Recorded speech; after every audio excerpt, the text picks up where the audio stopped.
அப்பா அப்பா ஏய் என்னப்பா? அப்பா கருப்பு பணத்தெல்லாம் மீட்டு நம்ம அக்கவுண்ட்ல போட்டாங்களாப்பா. ஏய் அப்படியாப்பா? அப்பா எனக்கு என் ஃப்ரெண்ட்ஸ் எல்லாருக்கும் வேலை கிடைச்சிச்சுப்பா. ஏய் என்னப்பா சொல்ற நிஜமாவா? அப்பா டேய் எந்தடா? நீ பாக்குறது கேக்குறது நினைக்கிறது எல்லாமே கனவுதான்டா. கனவா? கனவுதான்டா. இப்படி கட்டுக்கதைகளை இனியும் நீங்கள் நம்ப போகிறீர்களா? இந்தியாவை காக்க ஸ்டாலின் அழைக்கிறேன்.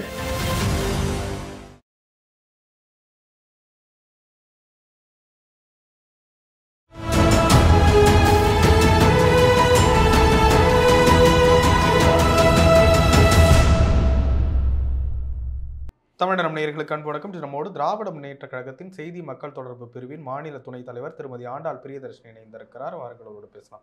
மேம் வணக்கம். தீவிரமா பிரச்சாரத்துலலாம் ஈடுபட்டுக்கிட்டு இருக்கீங்க, பார்த்துக்கிட்டு இருக்கோம். எப்படி இருக்கு களம்? ஒரு இடம் கூட மிஸ் பண்ணாம திமுக கூட்டணி ஜெயிச்சிருமா? நிச்சயமா 40ம் நமதே, நாடும் நமதே. நம்முடைய முதல்வர் கைகாட்டுகின்ற இந்தியா கூட்டணியின் வேட்பாளர் தான் பிரதமராக பதவி ஏற்பார்ங்கிறது நிச்சயமான நம்பிக்கை. ஏன்னா 10 வருஷத்துல பிஜேபியோட தோல் உறிஞ்சு போச்சு, முகமூடி கழண்டு போச்சுங்கிறத எல்லாருமே உணர்றாங்க. இவ்வளவு கூட ஒரு பிரதமரால் பொய் சொல்ல முடியுமா அப்படிங்கறத அவங்க கேக்குற முதல் கேள்வி. பொய் சொல்றாரு பிரதமர்னு யாராவது ஒருத்தர் ஒரு பெயர் வாங்கியிருப்பாங்களா இது நாள் வரைக்கும்? இல்ல. அப்படி பெயர் வாங்கி இருக்கின்ற ஒரு பிரதமராக இருக்கிறார். அதுவும் நான் இப்ப இருக்கிற இந்த திருநெல்வேலி தொகுதிக்கு நம்முடைய பிரதமர் அவர்கள் கடந்த முறை வந்தபோது அங்கே எல்லாம் வெளியூர்ல இருந்து அழைத்து வரப்பட்டவர்கள் தான் உட்காத்தி வச்சிருந்தாங்கம்மா, நாங்க யாரும் போகல அங்க அப்படின்னு இந்த ஊர் மக்கள் அவ்வளவு தெளிவாக சொல்கிறார். ஏன்னா சுதந்திர போராட்டத்துல ஈடுபட்ட மண் நம்முடைய வீரபாண்டிய கட்டபொம்மனின் மண், நம்முடைய வஉசியின் மண், நம்முடைய பூலித்தேவன், ஒண்டி வீரன், மருது வீரர்கள், மருது சகோதரர்கள், இப்படியாக இருக்கக்கூடிய ஒரு நிலத்துல எப்படி நீங்க விலை போனீங்க அப்படின்னு நான் பயந்து போய் கேட்டேன். எப்படி நீங்க ஒரு பிரதமரோட கூட்டத்துக்கு போய் அப்படி உட்கார்ந்தீங்கன்னா, நாங்க யாரும் போகல, எல்லாமே அழைத்து வரப்பட்டவர்கள் அப்படின்னு சொன்னாங்க. அந்த கூட்டம் நடந்த அந்த இடத்துலதான் இப்போ நம்முடைய ராகுல் காந்தி இன்னும் ஒரு 2 மணி நேரத்துக்குள்ள வரப்போறாரு. நம்முடைய சகோதரி கனிமொழி அவர்களும் அங்கதான் வந்து பிரச்சாரம் செய்துட்டு போனாங்க.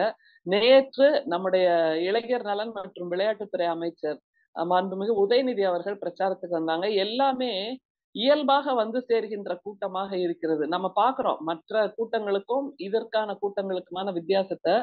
அதனால ரொம்ப மகிழ்ச்சியா, ரொம்ப நம்பிக்கையா இருக்கு.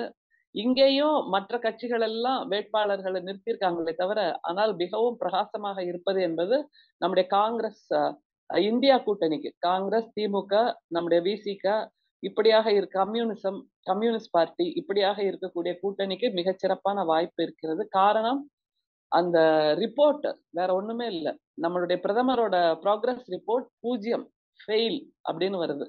ஆனா நம்முடைய திராவிட முன்னேற்ற கழகத்தின் திராவிட மாடல் ஆட்சி கொடுத்து கொண்டிருக்கின்ற நம்முடைய முதல்வரின் திட்டங்கள் போய் சேர்ந்திருக்குப்பா. நான் எல்லா இடத்தையும் எளிமையா கேக்குறேன், பிரதமரோட திட்டங்கள் ஏதாவது உங்களுக்கு பலன் கொடுத்திருக்கா அப்படின்னா, பிரதமர் திட்டங்களா, என்ன திட்டங்கள் அப்படின்னு கேக்குறாங்க, வெளிப்படையா கேக்குறாங்க. ஆனா முதல்வரோட திட்டங்கள் எது வந்திருக்குன்னா, மாசம் மாசம் 1000 ரூபாய் வருதேமா. அப்புறம் பிங்க் பஸ், திரும்பிய இடமெல்லாம் திருநெல்வேலியில் பிங்க் பஸ். இங்க இருக்கின்ற கடினமான உழைப்பாளர்களுக்கு ஏற்ற, அந்த பெண்களுக்கு ஏற்ற ஒரு பிங்க் பஸ்ங்கிறது திரும்பின இடம்லாம். அதுல உழைப்பாளர்களை தவிர கல்லூரி மாணவிகளும் அதை பயன்படுத்துறாங்க, அலுவலகத்துக்கு போகின்றவர்களும் பயன்படுத்துறாங்க. எவ்வளவு பெரிய ஆசுவாசம் இல்ல. சோ இப்படியாக கைமேல் பலன் கொடுத்திருக்கக்கூடிய ஒரு ஆட்சியை நம்முடைய முதல்வர் கொடுத்து கொண்டிருக்கிறார் வெறும் 3 வருஷத்துல. ஆனா 10 வருஷம் பிரதமரோட ப்ராக்ரஸ் ரிப்போர்ட் ஃபெயில்னு காமிக்குது. அதை எளிய மக்கள் நன்றாக உணர்ந்திருக்கிறார்கள். அதனால இங்க பிரச்சாரத்துக்கு போறதுங்கிறது ரொம்ப சுவாரஸ்யமா இருக்கு. அவங்களே வந்து நின்னு நமக்கு சொல்றாங்க. பிரச்சாரத்திலே கேள்வி கேட்கிறோம்ல, உங்களுக்கு வந்ததா இந்த திட்டங்கள்லாம் அப்படின்னா, எல்லாரும் சொல்றாங்க ஆமாமா வந்தது, கிடைக்குது, சந்தோஷமா இருக்கும் அப்படின்னு. இதை விட வேற என்னப்பா வேணும்? நீங்க எப்படி சொல்றீங்க? தமிழகத்துல சமீபத்துல மோடி அவர்கள் வந்து டி நகர்லயும் ரோட் ஷோ போனாரு. மோடி அவர்களுடைய வருகை ஒரு மிகப்பெரிய மாற்றத்தை கொடுத்திருக்கிறது, ஒரு பெரிய ஒரு இதை கொடுத்திருக்குது அப்படின்றாங்க. அதை எப்படி பாக்குறீங்க? இதுதான் இந்த ரோட் ஷோன்னு இந்த ஷோ காமிச்சே 10 வருஷத்தை ஓட்டுறாருல்ல. நீங்க இது நாள் வரைக்கும் இருந்த பிரதமர்கள்ல இவ்வளவு டாம்பீகமா, இவ்வளவு படோடோபமா, இவ்வளவு தூரம் ஒரு ஃபேஷன் பரேடு. பெண்களைத்தான் இப்படி நவநாகரிகத்திலும் வெளிப்புற தோற்றத்திலும் அக்கறையோடு இருப்பதாக நாம நினைச்சிட்டு இருக்கோம். இது ஒரு செக்ஸிஸ்ட் ஸ்டேட்மெண்ட் இல்ல. பெண்களை நான் குறைத்து பேசவும் இல்லை. ஆனால் பொது புத்தியில் அப்படி ஒரு உணர்வு இருக்குல்ல, அது எல்லாத்தையும் அடிச்சு நொறுக்கிற மாதிரி தன்னுடைய மேக்கப், தன்னுடைய ஹேர் ஸ்டைல், தன்னுடைய நடை உடை பாவனை, தன்னுடைய பார்வை, கேமரா ஆங்கிள் தன்னை எங்கிருந்து பாக்குது, அப்புறம் எத்தனை விதமான தலைப்பாகைகள், எத்தனை விதமான அந்த தலையில கட்டி இருக்கிற அந்த தொப்பிகள், எத்தனை விதமான கூலிங் கிளாஸ், இப்படி அவருடைய ஒரு நாள் தோற்றத்துக்கே 1 கோடி ரூபாய் 2 கோடி ரூபாய்க்கு செலவாகிறது என்றால், இப்படி ஏழை தாயின் மகன், அதான் அதுல ரொம்ப நம்ம கவனிக்க வேண்டியது. ஏழை தாயின் மகன் டீ விற்றவர் இப்படியெல்லாம் ஒரு வாழ்க்கையை அனுபவித்துக் கொண்டிருக்கிறார் என்றால், மக்களுக்கு அவர் என்ன செய்திருக்கிறார் இன் ரிட்டர்ன்? சரி, நீங்க அனுபவிங்க, பிரதமர் பதவிக்கு வந்தாச்சு, அனுபவிங்க. பட் அந்த பதவியை கொடுத்த மக்களுக்கு, எளியவர்களுக்கு நீங்க என்ன திருப்பி கொடுத்திருக்கீங்கிறது ஒரு கேள்வி இருக்குல்ல. அவர் எதையுமே கொடுக்கவில்லை. அப்படிப்பட்ட நிலையில ரோட் ஷோ வராரு. உங்களுக்கே தெரியும், பனகல் பார்க் டி நகர்ல அது எவ்வளவு ஒரு சின்ன ரோடு, நடந்து போனா கூட 5 நிமிஷத்துல போயிடலாம். அதுவும் டி நகர் என்பது திராவிட கோட்டை அப்படின்னு நம்முடைய முதல்வர் டி நகர்ங்கிறதே தியாகராயர் நகர். Sir P T. தியாகராயர் அவரோட பேர்ல இருக்கிற இடம். பனகல் பார்க்குங்கிறது பனகல் அரசர். அப்புறம் பாண்டி பஜார்ங்கிறது சவுந்தர பாண்டியனார் அவருடைய நினைவாக வைக்கப்பட்டிருக்கின்ற பெயர். அப்படின்னா 3 பேரும் நீதி கட்சியை உருவாக்கியவர்கள். அவர்கள் 3 பேருக்குமான அந்த திராவிட கோட்டையில் நின்று தன்னுடைய RSS கொள்கையை அங்க விதைத்திருக்கிறார். ஆனால் அங்க எதுவுமே விளையாது. நிச்சயமாக இது திராவிட மண். அங்கே RSS விதைகள் விளையாது. அவ்வளவு தூரம் பக்குவப்பட்ட பெரியார் மண் இது அப்படிங்கிறத நம்ம புரிஞ்சுக்கணும். நீங்க பாருங்க, அந்த கூட்டத்திலேயே கூட நிறைய வட இந்திய அன்பர்கள் தான் இருந்தாங்க. வட இந்திய மக்கள் அதிகமாக இருந்தாங்கிறத உணர முடியுது. அதை தாண்டி அங்க நம்மவர்களும் போயிருந்தால், அவர்கள் எல்லோருமே சனாதனர்கள், அவர்கள் எல்லோருமே சமத்துவத்தில் நம்பிக்கை இல்லாதவர்கள், அவர்கள் எல்லோருமே சமநீதியில் நம்பிக்கை இல்லாதவர்கள். திரும்ப திரும்ப அந்த ஒற்றை சிந்தனை, சமயம், மதம், பூஜை, புனஸ்காரத்தில் மட்டுமே நம்பிக்கை இருப்பவர்கள் தான் அங்கே போயிருக்கிறார்கள்ங்கிறத நம்ம நினைவுபடுத்திக்கிட்டே இருக்கணும். ஏன்னா எதெல்லாம் மறந்துருக்கும்பா அவங்களுக்கு. மணிப்பூர்ல அந்த பெண்ணை இழுத்து வந்த அந்த காட்சியை மறந்திருப்பாங்களா? இல்ல ஜிஎஸ்டின்னு சொல்லி நம்ம தினம் காலையில பல் தேய்க்கிறதுல ஆரம்பிக்கிற டூத் பிரஷ்ல இருந்து ராத்திரி படுக்க போறப்போ சாப்பிடுற பால்ல இருந்து எல்லாத்துக்கும் ஜிஎஸ்டி வரி போட்டிருக்காங்களே, அதை மறந்துருப்பாங்களா? இல்லைன்னா அந்த டிமானிட்டைசேஷன் சொல்லி ஏடிஎம் வாசல்ல நாமெல்லாம் வெயில்ல கருகி நின்னோமே, அதை மறந்துருப்பாங்களா? அல்லது பாபரி மஸ்ஜித், அந்த பாபர் மசூதி இடிப்பு, அதில் உயிரிழந்த அவர்களை மறந்திருப்பாங்களா? கோத்ரா ரயில் எரிப்பு, அதில் உயிரிழந்தவர்களை மறந்திருப்பாங்களா? இல்ல மணிப்பூர் கலவரத்தில் கொல்லப்பட்ட நம்முடைய சகோதர சகோதரிகளை மறந்திருப்பாங்களா? எதை மறந்திருப்பாங்க? அப்படின்னா திரும்ப இவங்களுக்கு தேவையா இருக்குன்னா, மறத்து போனவர்கள் தான் நம்முடைய பிரதமரின் ரோட் ஷோவுக்கு போயிருப்பாங்க. உணர்வுகள் மறத்து போனவர்கள், அல்லது மதம், சமயம், ஜாதி இதனால் தடித்து போனவர்கள் தான் அங்க போயிருப்பாங்கிறது நிச்சயம். தமிழிசை சவுந்தரராஜன் அவர்கள் சமீபத்தில் பெருந்தலைவர் காமராஜர் அவர்களுடைய நினைவிடத்துக்கு போயிருந்தார். போயிட்டு வந்து வெளியில் ரொம்ப ஆக்ரோஷமாக பேசுகிறாங்க. என்ன பராமரிக்கிறாங்க, பெருந்தலைவருக்கு உண்டான மரியாதை இதுதானா, ஒரு செடியை கூட ஒழுங்காக பராமரிக்கல அப்படின்னு சொல்லிட்டு கடுமையாக திமுக அரசை சாடுறாங்க. எப்படி பார்க்குறீங்க? பெருந்தலைவர் காமராஜர் நம்முடைய மாநிலத்தில் கல்வி கண் திறந்தவர். நம்முடைய குழந்தைகளுக்கு வயிறு வாடாமல் மதிய உணவு திட்டத்தை கொண்டு வந்தவர். எல்லாம் நமக்கு தெரியும். தமிழிசைக்கு இப்போ திடீர்னு ஞானோதயம் வந்துருச்சு. அவர்கள் இருக்கின்ற கட்சி தான் நம்முடைய பெருந்தலைவர் காமராஜரை கொல்வதற்கு முயற்சி செய்தது. அது ஞாபகம் இல்லையா அவருக்கு? அதே மாதிரி அவர் இருக்கின்ற கட்சி தான் நம்முடைய தேச தந்தை மகாத்மாவை கொன்றது. அது ஞாபகம் இல்லையா? காந்தி மண்டபம், காமராஜர் மணிமண்டபம், அதே மாதிரி பக்கத்திலேயே ராஜாஜி நினைவகம், இப்படி 3 தானே இருக்கு வரிசையா கிண்டியில அந்த ரோட்ல. அப்போ காந்தி மண்டபம் நிச்சயமாக அவருக்கு நினைவுபடுத்தி இருக்க வேண்டும். கோட் சேவை. காமராஜர் நினைவகமும் நினைவுபடுத்தியிருக்க வேண்டும். இவரைத்தான் நம்முடைய RSS சங் பரிவார் கூட்டத்தினர் கொல்ல முயற்சி செய்தார்கள் அப்படிங்கிறத. அதே மாதிரி ராஜாஜி, நம்முடைய முத்தமிழறிஞர் கலைஞர், நம்முடைய திராவிட முன்னேற்ற கழகத்துக்கு எதிர் திசையிலிருந்து அரசியல் செய்தாலும் கூட அவருடைய மணிமண்டபத்தை எப்படி உருவாக்க வேண்டும் என்று வடிவமைத்து அதை உருவாக்கி கொடுத்தவர் நம்முடைய முத்தமிழறிஞர் கலைஞர். காமராஜருக்கும் இப்படியான நினைவகத்தை உருவாக்கி கொடுத்தவர் நம்முடைய கலைஞர். இதெல்லாம் மறந்து போச்சா? சரி அவ்வளவு பதட்டப்படுறாங்களே, அங்க உள்ள செடியெல்லாம் கூட வாடி போயிடுச்சே அப்படின்னு. வாடிய பயிரை கண்ட போதெல்லாம் வாடினேன்னு சொன்ன வள்ளலார நினைவுபடுத்துறாங்கன்னு நினைச்சுக்கிறாங்க. ஆனா அந்த வாடிய பயிருக்கு கூட வாடிய நம்முடைய வள்ளலார், அப்படி இருந்த பூமி, இங்கே இந்தியா முழுக்க வயிறுகள் வாடிக்கொண்டிருக்கின்றன. இந்தியா முழுக்க உயிர்கள் வாடிக்கொண்டிருக்கின்றன. பெண்கள் வாடுகிறார்கள், குழந்தைகள் வாடுகிறார்கள், இளைஞர்கள் வேலை வாய்ப்பு இல்லாமல் வாடுகிறார்கள். அதுக்கெல்லாம் பிஜேபி என்ன பதில் சொல்ல போகிறது? அத பார்த்து இந்த அம்மா மனசு பதைபதைக்கலையா? ஏன் இந்த நாடகம்? ஏன் இந்த வெளிவேஷம்? அதே மாதிரி இன்னொரு தகவல் உங்களுக்கு சொல்றேன். ஒரு மருத்துவர் என்கிறார், ஒரு மகள் என்கிறார், ஒரு 2 மாநிலத்துக்கு ஆளுநரா இருந்துட்டு நான் வந்திருக்கேன்னு தோள் உயர்த்தி பேசுகிறார். அவருடைய பிரதமரை போலவே, சொந்த தகப்பனை வைத்து காப்பாற்ற முடியாமல் ஏதோ ஒரு தனியார் நிறுவனத்தின் விடுதியில் கொண்டு போய் சேர்த்திருக்காரு. இது எந்த விதத்துல நியாயம்? தகப்பனை கவனிக்காமல், தகப்பனுக்கு ஒரு வாய் சோறு போடாமல் இருக்கின்ற ஒரு மகள் தான், அந்த தொகுதியை நான் கவனிச்சுக்க போறேன், உங்களுக்கு நான் நல்லது பண்ணுவேன்னு வந்து சொல்றாங்கன்னா, இது பிரதமர் சொல்கின்ற பொய்களுக்கு அடுத்த பொய்யா இருக்கு. வேற ஒண்ணுமே இல்ல. பிரதமர் எப்படி பொய் சொல்கிறாரோ, அதே மாதிரி பொய்யைத்தான் அவர் கட்சியை சார்ந்த எல்லோரும் சொல்லிக் கொண்டிருக்கிறார்கள். இதே தமிழிசையின் அப்பாவுக்கு வீடு கொடுத்தவர் நம்முடைய மாண்புமிகு முதல்வர். அது மறந்துட முடியுமா? வீடு இல்லாமல் இருக்கிறார் என்பதற்காக அவருக்கு வீடு கொடுத்தவர் நம்முடைய மாண்புமிகு முதல்வர். இதெல்லாம் மறந்துட்டு இந்த அம்மா வந்து நின்னுட்டு செடி வாடி இருக்கு, இந்த பராமரிப்பு இல்லாம இருக்குன்னா, நீங்க 40 வருஷமா அந்த தொகுதியில இருக்க சொன்னீங்களே, போய் நீங்களே ஒரு நாள் அதை ஆரம்பிச்சிருக்கலாமே, சுத்தம் பண்ணுகின்ற வேலையை. ஏனென்றால் இந்த மாதிரி இப்போ தலைவர்களின் நினைவகங்களை சீர் செய்வது வந்து எல்லாருக்குமான கடமைங்கும் போது நீங்க பண்ணிருக்கலாமே. நீங்க பண்ணலையே. நீங்கள் என்னவெல்லாம் செய்தீர்கள் என்பது எங்களுக்கும் தகவல்களாக வந்து கொண்டிருக்கின்றன. உங்களுக்கு வந்து ஆளுநர்கள் மீது இம்யூனிட்டி இருக்கு. அவங்க மீது எந்த குற்றச்சாட்டையும் நாம் வழக்காக பதிவு செய்ய முடியாது என்கின்ற ஒரு தைரியத்தில், ஒரு துணிச்சலில், புதுச்சேரியில் இருக்கின்ற மத்திய பல்கலைக்கழக நியமனங்களை நீங்கள் எப்படி செய்தீர்கள் என்பதும் எங்களுக்கு தெரியும். அதற்கான தகவல்கள் பல எங்களிடமும் இருக்கிறது.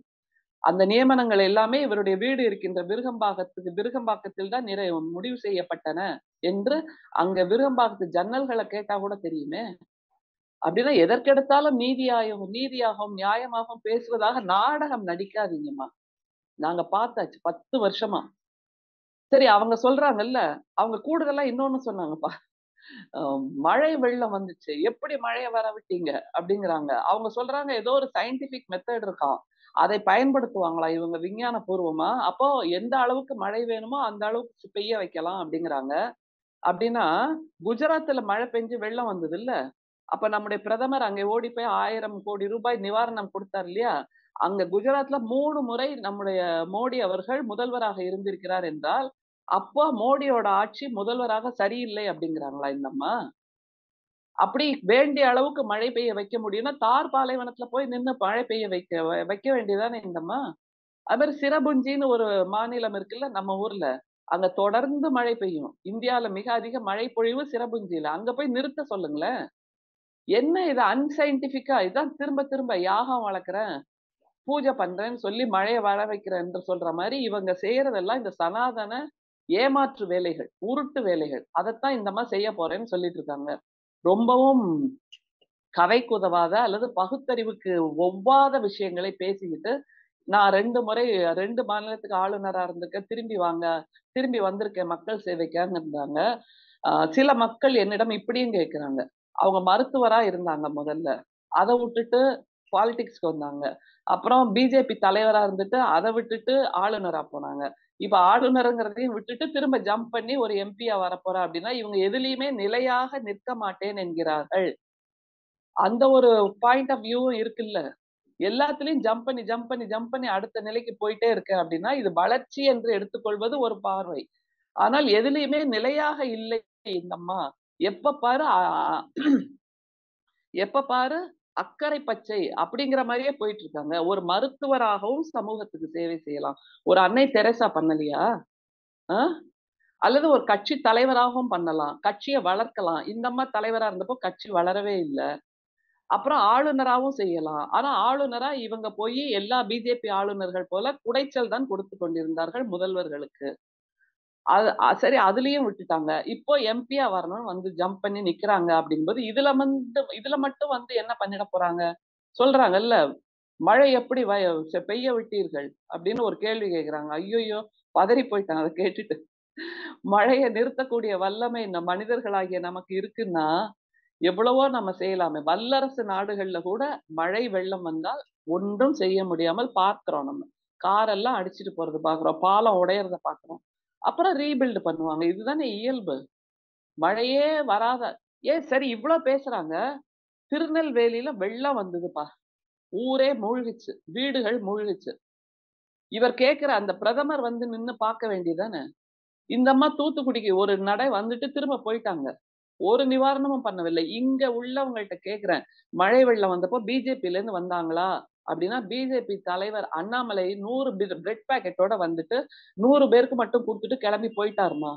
எங்க கூட நின்னது திராவிட முன்னேற்ற கழகம் தான். எங்க கூட நின்னது அமைச்சர்கள் தான். 10 அமைச்சர்கள் வந்தார்கள். எல்லாருக்கும் செய்ய வேண்டியதை செஞ்சாங்க. நிவாரண தொகை கொடுத்தாங்க. கையில ரூபாய வாங்கியிருக்காங்கப்பா அந்த நிவாரண தொகைய. அந்த நன்றி அறிதல் நம்முடைய திருநெல்வேலி மக்களிடம் நிறைய இருக்குது. போற இடத்துல எல்லாம் அதை வெளிப்படையா சொல்றாங்க, நாங்க வாங்கியிருக்கோம்மா நிவாரண தொகைய.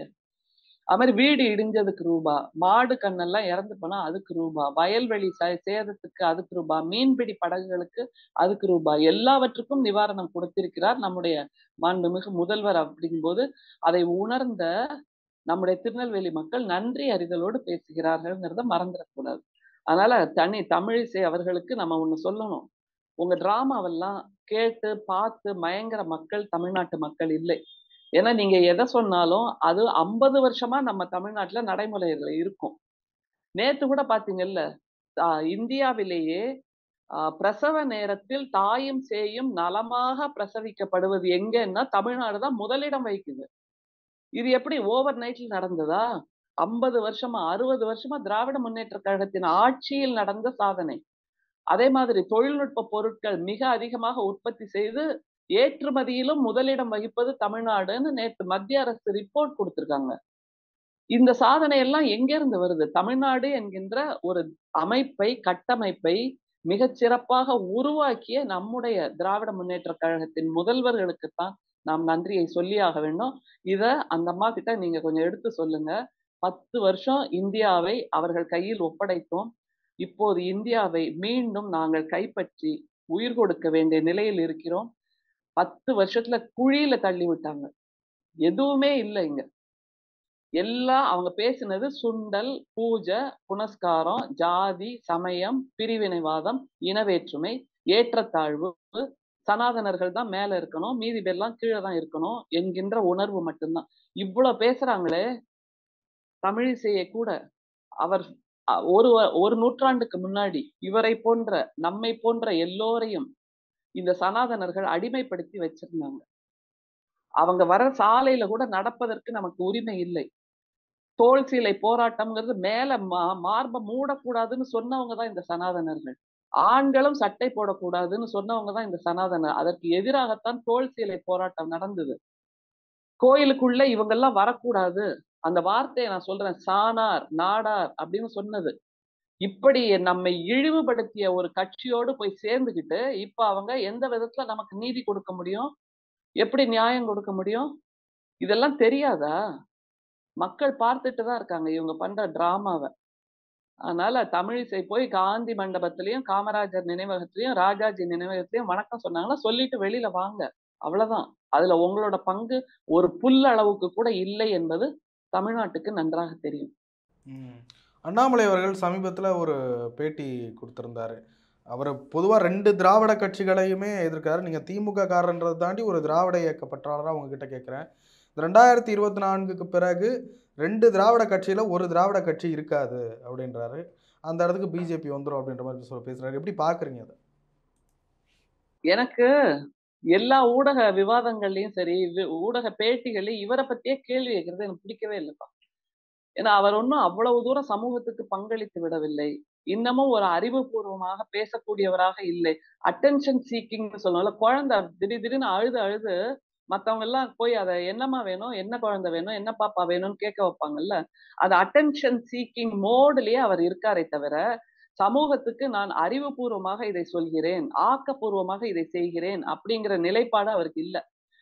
இது நாள் வரைக்கும் இந்த திராவிட மண்ணில் வளர்ந்திருக்கிறார்கள் அல்லவா, உரம் போட்டு உரம் போட்டு உரம் போட்டு பெரு ஆலமரமாக வளர்ந்திருக்கக்கூடிய நம்முடைய தலைவர்களை பார்த்து பார்த்துதான் அவரும் வளர்ந்திருக்காரு. அதனால ஓவர் நைட்ல அவங்க அளவுக்கு உயரமா நான் போயிடணும் அப்படின்னு நினைக்கிறார். ஒரு புல்லு மாதிரி இருக்கக்கூடிய ஒருத்தர், ஒரு சின்ன இப்பதான் முளை விடுது, அப்படி இருக்கக்கூடிய ஒருத்தர் நான் ஒரே நாள்ல ஆலமரம் ஆயிடணும்னு நினைச்சா எப்படி இருக்குமோ அதற்கு பெயர் தான் ஆட்டு புழுக்கை அப்படின்னு தான் நான் சொல்லுவேன். ஆட்டுக்குட்டின்னு கூட சொல்ல விரும்பல. அதனால எல்லாரும் எல்லா மீடியாவும் என்ன பார்க்கணும், எல்லா மீடியாலயும் நான் பேசணும். இதெல்லாம் ஒரு இயல்பான மனித ஆசைகள் தெரியுமா? எல்லா இளைஞர்களுக்கும் அந்த ஆசை இருக்கும். எல்லாரும் மாதிரியும் நான் டிவில பேசணும், டிவில வரணும், என் முகம் தெரியணும், எல்லாரும் என்னை பத்தி பேசணும். நான் ஒரு சைக்கலாஜிக்கல் விஷயமாகத்தான் நான் பார்க்கிறேன். சைக்கலாஜிக்கல் கமாடிட்டியா பார்க்கும்போது அவரை இப்படித்தான் என்னால டிசெக்ட் பண்ணி பார்க்க முடியுது, டீகோட் பண்ணி பார்க்க முடியுது அவரோட ஆக்டிவிட்டிஸ். திரும்ப திரும்ப பாருங்களேன், ஒரு ஷோ காமிக்கிறது. அதான் பிரதமர் எப்படி ஷோ காமிக்கிறாரோ அதே மாதிரிதான் அவருடைய வழித்தோன்றல்களும் காமிச்சிட்டு இருக்காங்க. கான்கிரீட்டா இவங்க என்ன பண்ணிருக்காங்க, தமிழிசை என்ன பண்ணிருக்காங்க சமூகத்துக்கு, அதே மாதிரிதான் இவரும். முருகன், எல்போர்டு முருகன் சொல்வோம், ஒரு அமைச்சராக இருக்கக்கூடியவர், நம்மளோட தூர்தர்ஷன் ஆல் இந்தியா ரேடியோக்கு கூட அமைச்சராக இருக்கக்கூடிய, அதுல உள்ளவங்களுக்கே இளைஞர்களுக்கே வேலை வாய்ப்பை அடைச்சிட்டாரே வாசல் எல்லாம். அப்படிங்கும்போது இவங்களோட பங்களிப்பே எதுவும் இல்லை. அவர் மீன்வளத்துறை அமைச்சராக வேற இருக்கிறார், மீனவர் நல அமைச்சராக வேற இருக்கிறார் எல்போர்டு முருகன். ஆனால் அந்த கச்சத்தீவை பத்தி பேசிட்டு இருக்காங்கல்ல, நான் அதை பத்தி பேசியிருக்கேன். வாட்ச் பேங்க் என்கின்ற இலங்கை இந்தியாவுக்கு தாரை வார்த்த அந்த 10,000 சதுர கிலோமீட்டர் நீளமுள்ள அந்த கடல் பகுதி, மீன் வளமும் எண்ணெய் வளமும் அதிகமாக இருக்கக்கூடிய கடல் பகுதியை அம்பானிக்கும் அதானிக்கும் நம்முடைய பிரதமர் பட்டாயம் எழுதி கொடுத்திருக்காரு. அங்க உள்ள மீனவர்கள் துடித்து கொண்டிருக்கிறார்கள், எங்களோட வாழ்வாதாரம் பறிபோகிறதுன்னு. அதற்கு நம்முடைய எல்போர்டு முருகன் என்ன பதில் சொல்றாரு? யாருமே மக்கள் நல திட்டங்கள், மக்கள் நல கொள்கைகளே இல்லாதவங்களா, ஒரு அட்டென்ஷன் சீக்கிங். எல்லா இளைஞர்களும் இப்போ சீமான் கூட ஒரு காலத்துல போயிட்டு இருந்தாங்க தெரியுமா இளைஞர்கள். அப்புறம் பட்டு பட்டு பட்டு ஒரு 5 வருஷத்துல புத்தி தெளியும் அவங்களுக்கு. ஐயோ இவர் பின்னாடி போனா ஒண்ணும் வேலைக்கு ஆகாதுப்பா, வாழ்க்கையே போயிடும் அப்படின்ட்டு வெளியில வர்றாங்க. அது மாதிரி இப்போ உள்ள இளைஞர்கள் இவர் பின்னாடி போறதாக நினைச்சிட்டு இருக்காங்க. 5 வருஷம் கழிச்சு பட்டறிவு அவர்களுக்கு சொல்லி கொடுக்கும். இந்த வாய் சவடால், வெறுமே வாயால வடை சுடுறது, இதெல்லாம் பிரயோஜனமே படாது. மக்களுக்கு ஏதாவது செய்யணும், செஞ்சுட்டு பேசணும். செஞ்சா பேச வேண்டிய அவசியமே இல்லை. நம்முடைய மாண்புமிகு முதல்வர் அவர்கள் செயல்தான் சிறந்த சொல் என்று வாழ்ந்து காட்டிக் கொண்டிருக்கிறார் அல்லவா, அது மாதிரி இருந்தாலே போதுங்கிறத புரிய வரும். ஆனால் அது புரிகின்ற வரைக்கும் அண்ணாமலை போன்றவர்கள், ஆட்டுக்குட்டி போன்றவர்கள் நிச்சயமாக அட்டென்ஷன் சீக்கிங் பாலிடிக்ஸ் தான் பண்ணிட்டு இருக்காங்க. அதை தவிர வேற ஒண்ணும் இல்லை அவரை பத்தி பேசுறது. அப்படி பேசுவதாக இருந்தால் அந்த என் மண் என் மக்கள் பயணத்துல ஒவ்வொரு ஊரா போய் அந்த ஊர் தொழிலதிபர்களிடம் இவர் எப்படி பேரம் பேசினார்ங்கிறத பேசணும். அப்புறம் இவரோட குடும்பத்தை நிர்வகிக்கின்ற திராணி கூட இல்லாம நண்பர்கள் 8 லட்சம் ரூபாய் கொடுக்குறாங்க மாசம் மாசம் சொன்னாங்க. யார் அந்த நண்பர்கள்? அந்த 8 லட்சம் ரூபாய்க்கு என்ன கணக்கு? அவங்க கொடுக்குற 8 லட்சம் ரூபாய்க்கு நீ என்ன திருப்பி கொடுக்குற? அதை பத்தி பேசணும். சரி, ஒரு தகர பெட்டியோட கரூர்ல இருந்து கிளம்பி கோயம்புத்தூர் வந்தேங்கிறாரு.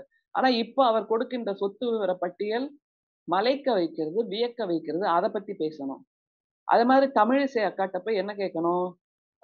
2014 தேர்தல்ல இவங்க சொன்னாங்க, பெட்ரோல் விலை பதற வைக்கிறது, மண்ணெண்ணெய் விலை மயக்கம் தருகிறது, கேஸ் விலை கதற வைக்கிறது, இதுதான் காங்கிரஸ் ஆட்சியின் லட்சணமா அப்படின்னு கேட்டாங்க. ஆனா இப்போ அதுக்கு என்ன பதில் சொல்ல போறாங்க? பெட்ரோல் விலை பரிதவிக்க வைக்கிறது, கேஸ் விலை கதிகலங்க வைக்கிறது, 1200 ரூபாய் 100 ரூபாய்ங்கிறதெல்லாம் சாதாரண விலையா? இதுக்கெல்லாம் என்ன தீர்வு?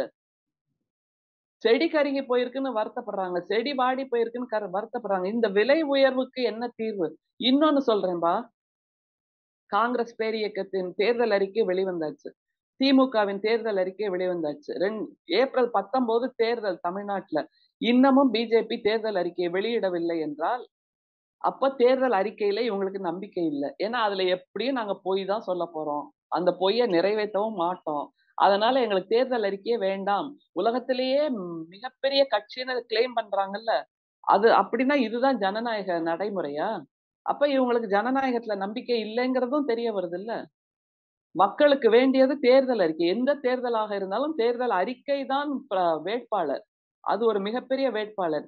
இங்க திருநெல்வேலி தொகுதியில கொண்டாடுறாங்க காங்கிரஸ் பேரியக்கத்தின் தேர்தல் அறிக்கையும் திமுகவின் தேர்தல் அறிக்கையும். ஏன்னா 10 வருஷமா எதையெல்லாம் நாம் இழந்திருந்தோமோ அதற்கான விடிவு காலமாக விடிவு தருவதாக அந்த தேர்தல் அறிக்கைகள் இருக்கு. அப்படின்னா இவங்க தேர்தல் அறிக்கையை இன்னமும் வெளியிடல. அதுல தமிழிசையும் அண்ணாமலையும் என்ன சொல்றாங்க, எங்களோட பிரதமர் வேட்பாளரை நாங்க சொல்றோம், ஆனா இந்தியா கூட்டணியில் பிரதமர் வேட்பாளர் இல்ல அப்படிங்கிறாங்க. இவங்களுக்கு ஜனநாயக நடைமுறை, அரசியல் அமைப்பு சட்டத்தின் நடைமுறையே தெரியல.